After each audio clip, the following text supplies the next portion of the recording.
بسم اللہ الرحمن الرحیم۔ السلام علیکم ورحمۃ اللہ۔ امید کرتا ہوں آپ سب خیریت سے ہوں گے۔ اللہ تعالیٰ سے دعا ہے اللہ رب العزت آپ کی ساری پریشانیوں کو اپنی رحمت سے دور فرما دیں، ختم کر دیں، ہمیشہ کے لیے کوئی تکلیف، کوئی پریشانی، کوئی مصیبت آپ پر نہ آئے۔ اللہ تعالیٰ عافیت والا معاملہ فرمائے۔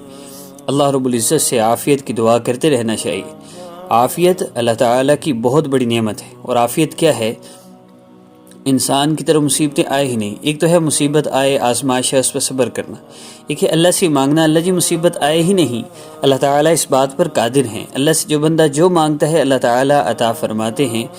ہمارا بیسیکلی وظائف کا جو سیٹ اپ ہے اس میں اس یقین کو بنانا ہے کہ میرے اللہ ہی میرے مسئلے حل فرمانے والے ہیں، اللہ کے سوا میرا کوئی مسئلہ حل نہیں کر سکتا، اور جب تک میں اللہ تعالیٰ سے صلح نہ کر لوں میرے مسئلے حل نہیں ہو سکتے۔ یاد رکھیے گا، اس دنیا میں جتنے بھی انسان ہیں ان انسانوں میں 90 سے 95% لوگ وہ ہیں جو رب تعالیٰ کی نافرمانی کرتے ہیں۔ اللہ تعالیٰ کی نافرمانی کرنے کی وجہ سے ان پر پریشانیاں، تکلیفیں، مصیبتیں آتی ہیں۔ اب دو طرح کے لوگ ہیں۔ ایک وہ لوگ ہیں جو اللہ رب العزت کی ناراضگی میں جب پریشان ہوتے ہیں تو اللہ رب العزت کی طرف متوجہ ہوتے ہیں، لوٹ آتے ہیں۔ اور دوسرے وہ لوگ ہیں جو نام والدہ کا نام دے کر، تصویریں دے کر عملیات کروانے لگ جاتے ہیں۔ تو جو لوگوں کی طرف جاتے ہیں یہ ذلیل ہوتے رہتے ہیں، اور جو اللہ کی طرف لوٹ آتے ہیں تو اللہ فرماتے ہیں میرے بندے، میں تیرا ہی تو منتظر تھا، میں نے تجھ پر مصیبت، تکلیف، مشقت بھیجی اس لیے تھی کہ تو میری طرف لوٹ آئے۔ تو اللہ تعالیٰ نے ہمیں اگر اس مصیبت میں ڈالا بھی ہے تو اللہ رب العزت کی طرف سے اس میں خیر ہے، ہم اللہ رب العزت کی طرف متوجہ ہو جائیں۔ سب سے پہلا کام 100% اپنے آپ کو گناہوں سے بچائیں۔ جتنے گناہ آج تک ہو گئے، ابھی تک ہو گئے، اب اس ویڈیو میں، اسی عمل میں ابھی ہم توبہ کی نیت کر لیں۔ اللہ جی جتنے گناہ اس سے پہلے ہوئے ہیں سب معاف فرما دیجئے، آئندہ میں کوئی گناہ نہیں کروں گی، نیت کر لیجئے۔ دیکھیے، اگر شیطان فوری خیال ڈالے گا نہیں تم تو فلاں ڈرامہ دیکھ رہی ہو، فلاں ابھی تو ایپیسوڈ رہتی ہے اور لاسٹ ایپیسوڈ بھی دیکھنی ہے، اور فلاں مووی آئی ہے، اور اس طرح کی بہت سی چیزیں، تم فلاں سے بات کرتے ہو اور کیسے چھوڑو گے اس کو، اس طرح کی بہت سی چیزیں ذہن میں آئیں گی۔ دیکھیے، باسکٹ گندی ہو، بھری ہوئی ہو کوڑا کرکٹ سے، تو آپ اس کو رکھتے نہیں ہیں، اوہو بھئی خالی کیوں نہیں کرے، دیکھیے جی کیا خالی کروں، کچھ دیر بعد تو پھر بھر جائے گی، کیا ضرورت ہے خالی کرنے کی؟ تو کہا جائے گا بھئی اس کو خالی کر دو، پھر بھر گئی پھر خالی کر دینا۔ تو ابھی آپ توبہ کر لیجئے، پھر گناہ ہو گیا پھر توبہ کر لیں گے۔ میں بھی نیت کرتا ہوں، آپ بھی نیت کریں، اب سے ہم اللہ رب العزت کی کوئی نافرمانی نہیں کریں گے، پوری کوشش کریں گے اپنے آپ کو بچانے کی۔ ایک تو گناہوں سے توبہ ہو، آئندہ گناہ نہ کرنے کا عزم ہو، ندامت ہو جو گناہ ہوئے تو انشاءاللہ توبہ قبول ہے۔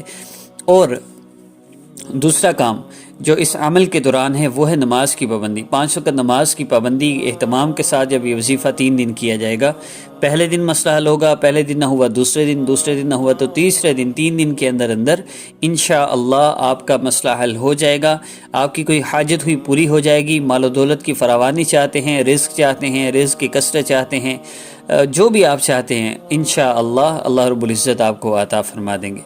عمل کی ترتیب مختصر ہے، بہت آسان ہے۔ ان ہدایات پر عمل کرتے ہوئے پہلی چیز 2 رکعت نفل حاجت کی نیت سے پڑھنا۔ دوسری چیز نفل پڑھنے کے بعد، اور اگر محسوس ایام میں ہے تو ویسے ہی مصلی پر بیٹھ جائیے، قبلہ رو ہو کر آپ نے اس عمل کو کرنا ہے۔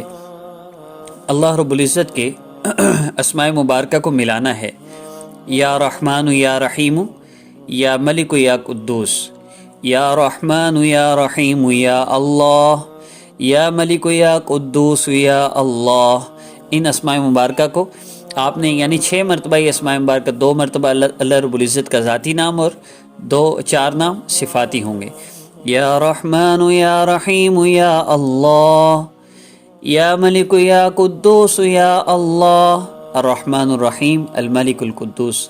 ان 4 اسماء مبارکہ کو جو سامنے آپ کو شو ہو رہے ہیں، ان 4 اسماء مبارکہ کو آپ نے 10 مرتبہ پڑھنا ہے۔ اس کے بعد اللہ رب العزت سے مصلی پر بیٹھ کر قبلہ رو ہو کر عمل کریں گے، باوضو عمل کریں گے، اس کا فائدہ زیادہ ہوگا۔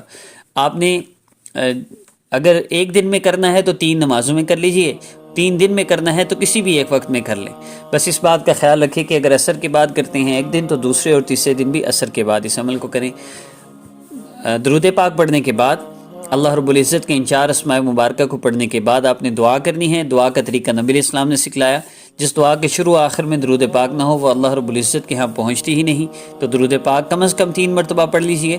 اس کے بعد اللہ تعالیٰ سے جو آپ کا مسئلہ ہے وہ کاروبار کے حوالے سے ہے، مال و دولت کے حوالے سے ہے، کوئی حاجت ہے، شوہر کا مسئلہ ہے، شادی کا مسئلہ ہے، اولاد کا مسئلہ ہے، کوئی بھی دنیا کا آپ کا کوئی مسئلہ ہے، اللہ رب العزت سے دعا کر لیجئے انشاءاللہ۔ جس طرح کسی نہ کسی میڈیسن سے آپ کا مسئلہ حل ہو جاتا ہے، بیماری کا آرام آتا ہے، اللہ شفا دیتے ہیں، کسی نہ کسی عمل سے انشاءاللہ آپ کا مسئلہ بھی ضرور حل ہو جائے گا۔ ہمارے وظائف کو ہرگز مس نہ کیجیے، اپلوڈ ہونے والے وظائف کو پابندی سے کرتے رہا کیجیے، چاہے ایک دفعہ کریں، جو مستقل ہمارے وظائف کو کرتے ہیں روزانہ اپلوڈ ہونے والے، وہ ہر عمل کو صرف ایک دفعہ کریں۔ جو صرف کبھی کبھار کوئی مسئلہ آ گیا تو عمل دیکھنے کے لیے آئے ہیں تو وہ 3 مرتبہ اس عمل کو کر لیں تاکہ ان کا وہ مسئلہ حل ہو جائے۔ تو کسی بھی حاجت کے لیے اس عمل کو کیا جا سکتا ہے۔ مزید کوئی شرائط نہیں، ہماری حوصلہ افزائی کے لیے چینل کو سبسکرائب فرما لیجئے، ویڈیو کو لائک کیجئے گا، بیل آئیکن کو پریس کر لیجئے گا۔ السلام علیکم ورحمۃ اللہ۔